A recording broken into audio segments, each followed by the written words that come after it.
Ontem os craques brasileiros Vini Júnior e Rodrigo foram fundamentais para que o Real Madrid conseguisse arrancar um empate do City em pleno Santiago Bernabéu. Vini deu 2 assistências e Rodrigo fez um gol. E por isso alguns dos principais jornais mundiais avaliaram a partida deles. Fica aí até o final que nós vamos te mostrar tudo o que foi dito por esses jornais e eu vou querer saber se você concorda ou não com a avaliação deles. Bom, um empate em casa certamente não era o resultado que o Real Madrid estava querendo, principalmente pelo fato de que os ingleses ainda tinham alguns desfalques de peso, como Kevin De Bruyne, que para mim é o jogador mais importante desse time, e também Kyle Walker, que sabemos que é um dos jogadores que mais sabe marcar o Vini no mundo inteiro. Entretanto, o fato é que mesmo com o resultado não sendo aquilo que eles queriam, se tem algo que podemos dizer é que a coisa só não foi pior por conta das atuações dos dois craques brasileiros. Não somente pelas duas assistências de Vini e pelo gol de Rodrigo, mas também pelo medo constante que ambos conseguem gerar à defesa adversária. Se liga, por exemplo, nesse contra-ataque que quase saiu o gol e que ambos construíram sozinhos, apenas tabelando entre eles.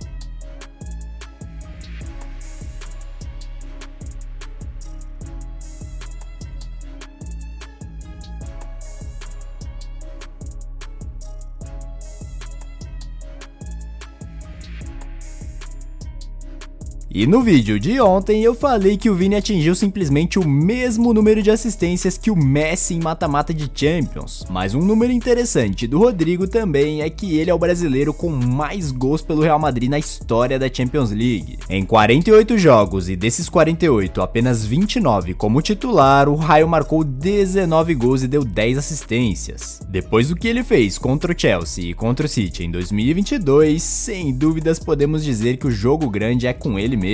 Outro dado interessante do Vini, que muita gente não sabe, é que nas últimas 3 edições de Champions ele é o jogador com mais participações em gols, superando outros craques como Mbappé, Haaland e Lewandowski. E bem, perante a todas essas boas estatísticas, alguns jornais avaliaram ambos. Para começar, como de costume, o tradicional jornal Marca distribuiu notas para os jogadores merengues. Vini Júnior foi um dos que foi bastante elogiado pelo seu dia de garçom, distribuindo assistências. Se liga aí nas palavras do Marca sobre ele. Imparável e decisivo. Ajudou em 2 dos 3 gols do Real Madrid. Foi uma dor de cabeça para o City. Trabalhador e muito intimidante com sua velocidade. Sem ele, talvez o Madrid não teria uma válvula de desafogo e provavelmente teria acabado com uma derrota feia e em casa. Agora as esperanças estão vivas para Manchester. Ainda para o jornal Marca, Rodrigo foi exaltado por sua atuação brilhante diante dos Citizens e em uma nova posição, uma vez que jogou pelo lado esquerdo, tradicionalmente ocupado pelo Vini Júnior, que atuou mais centralizado no ataque. Sobre Rodrigo, então, o portal escreveu: desempenho brilhante, com a flecha para cima, inspirado, gerando perigo e protagonizando as melhores ações ofensivas do Real Madrid. Com a confiança do gol, ele desabou e foi um pesadelo para a defesa inglesa. Quem também avaliou o desempenho do Real Madrid no Bernabéu foi o jornal AS, que destacou a reação dos donos da casa, que ficaram 2 vezes atrás no placar, mas foram buscar a desvantagem. Eles escreveram: o Real Madrid ressuscitou 2 vezes. Foi um jogo de mortes e ressurreições, de faíscas e meteoritos. Choveram vários sobre o Real Madrid, também sobre o City, e a resolução do caso ficou para o Etihad Stadium, onde a equipe de Carlo Ancelotti se vê obrigada a realizar mais um feito e dessa vez sem a varinha mágica do Bernabéu. Outro que falou sobre o desempenho de ambos foi o próprio Carlo Ancelotti, que disse: o desempenho de Vinícius e Rodrigo foi no mais alto nível como sempre. Rodrigo fez um gol e Vinícius deu 2 assistências. Estamos muito felizes com eles. Espero que na quarta-feira que vem ambos estejam inspirados para fazer o que de melhor sabem e assim vamos sair de Manchester com a vaga. E quando esse confronto foi sorteado, tanto na temporada passada quanto nessa, muita gente começou a dizer coisas do tipo: nossa, teremos finalmente o duelo entre Haaland e Vinícius Júnior. E bem, a verdade é que hoje em dia, falando dessa temporada em específico, o City conta com pelo menos alguns jogadores sendo mais importantes importantes que o Haaland, como De Bruyne, Phil Foden e Rodri, por exemplo. Ontem mesmo, praticamente não ouvimos o nome do norueguês na partida. Sem Kevin De Bruyne para acioná-lo, o seu jogo é muito menos ativo e por diversas vezes nem lembramos que ele está em campo. Os números comprovam isso. Ao todo, o Haaland deu apenas 6 passes e 20 toques na bola em todo o jogo. Além disso, teve apenas uma finalização a gol e não participou literalmente de nenhum dos 3 gols marcados pelo City na partida. Se para o Vinícius e o Rodrigo os jornais foram somente elogios, pro Haaland a coisa não foi bem assim. Se liga o que publicou o jornal AS. São muitas as atuações apáticas que Haaland leva na temporada, e o jogo das quartas da Champions não foi exceção. O problema de Haaland não é que não faça gol contra o Real Madrid, e sim que passe completamente despercebido. As cornetadas a ele não pararam por aí. O ex-meia Rafael van der Vaart, que teve passagem pelo Real Madrid, foi além nas suas críticas ao norueguês e cravou que Haaland é inútil se não puder finalizar. Se liga, Haaland foi muito mal. Se ele não faz gols, ele é bastante inútil. Eu o vejo como um jogador bastante medíocre com a bola. E as críticas a esse estilo de jogo do Haaland também já não são de hoje. Em março, o ex-volante Roy Keane afirmou que o atacante tinha a qualidade técnica de um jogador de 4ª divisão após uma atuação apagada contra o Arsenal pela Premier League. E voltando a falar dos brasileiros, nas redes sociais a galera também opinou sobre a nossa dupla. Se liga em alguns dos principais comentários. Um primeiro comentou: quando um vai bem, outro está um pouco mais abaixo e vice-versa, seja na seleção, seja no Real. Nunca vi os dois ao mesmo tempo jogando mal. 2 craques. Um segundo disse: Rodrigo se definiu como segundo atacante e ponta, e está em franca evolução. Vinícius Júnior estava em evolução, agora está se consolidando como um dos melhores pontas e segundo atacantes do mundo. A dupla jogou muito contra o City e podem levar ao título. Um outro escreveu: Dorival tem que usar os dois na seleção igual são utilizados no Real Madrid, uma das melhores duplas de ataque do mundo. E esse último falou: cara, a seleção vai ter um meia do Manchester City, Paquetá, 2 atacantes do Real Madrid, campeões de tudo, zagueiro do Real Madrid, que é o Militão, o melhor goleiro do mundo, o Ederson, fora os outros bons jogadores. O que falta para essa seleção brasileira ser melhor? E bem, dando a minha opinião sincera agora, eu acredito que por mais que a situação nesse primeiro jogo tenha terminado muito boa para o City, eu ainda acho que, considerando o peso da camisa do Real Madrid e os craques que tem, como Vini, Rodrigo e Bellingham, os merengues têm totais condições de avançar para a semifinal. Claro que não vai ser nem um pouco fácil e as estatísticas jogam sim contra, mas eu particularmente jamais daria o maior clube da história como eliminado na competição que eles mais gostam, como muitas pessoas e inclusive páginas de fãs do Real Madrid estão dizendo. Mas agora a polêmica que eu disse que ia querer saber de você é a seguinte: depois do jogo de ontem e sabendo que o City jogará em casa, onde não perde há mais de 30 jogos e ainda terá a volta de Kevin De Bruyne e Kyle Walker, o que você acha que vai acontecer no jogo da volta então? Você acha que eles vão golear e passar por cima que nem no ano passado, ou dessa vez você já acha que eles não estão tudo isso e portanto o Real tem sim as suas chances e vai acabar classificando? Comenta aí embaixo a sua opinião sincera a respeito do que você acha que vai acontecer nessa volta e o porquê, e se você não viu a inesperada atitude do Ancelotti com o Vini ontem, eu vou deixar esse vídeo aparecendo agora mesmo na tela. Confere lá que tá show de bola também e claro, não se esqueça de se inscrever em nosso canal. Valeu!